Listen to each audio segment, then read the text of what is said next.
మెదక్ జిల్లా కేంద్రంలోని Chegunta వడ్డియారం railway gate వద్ద నిర్మాణంలో ఉన్న రైల్వే ఓవర్ బ్రిడ్జ్ పనులు యుద్ధ ప్రాతిపదికన పూర్తి చేసి ప్రజల ప్రాణ భద్రతను కాపాడడం, రవాణా సౌకర్యాన్ని మెరుగుపరచడం అత్యవసరమని మెదక్ ఎంపీ మాధవనేని రఘునందన్ రావు అభిప్రాయపడ్డారు. శనివారం మధ్యాహ్నం స్థానిక జిల్లా కలెక్టర్ కార్యాలయంలో వీడియో కాన్ఫరెన్స్ హాల్లో సమీక్ష సమావేశం నిర్వహించారు.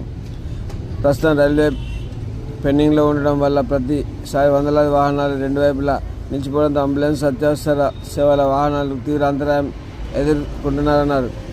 రద్దీ సమయంలో పాదచారులు ట్రక్కులు దాటే పరిస్థితి ఏర్పడి పెద్ద ప్రమాదాలు సంభవించే అవకాశం ఉందన్నారు. రోడ్డు, రైళ్లు కలిసే స్థాయిలను తగ్గించేందుకు రైల్వే ఓవర్ బ్రిడ్జ్, అండర్ బ్రిడ్జ్లు నిర్మించడం చాలా ప్రమాదాల నివారణకు ప్రధాన చర్యలుగా కేంద్ర రాష్ట్ర ప్రభుత్వాలు ప్రారంభిస్తున్నాయన్నారు. తక్షణ కాంట్రాక్టర్, సంబంధిత శాఖల ఇంజనీర్ల సమన్వయంతో రోబీ పనులు పూర్తి చేసి సర్వీస్ రోడ్లు, డ్రైనేజ్, లైటింగ్, సిగ్నలింగ్ వంటి అనుబంధ సదుపాయాలను కూడా సమగ్రంగా ఏర్పాటు చేయాలని అధికారులను ఆదేశించారు.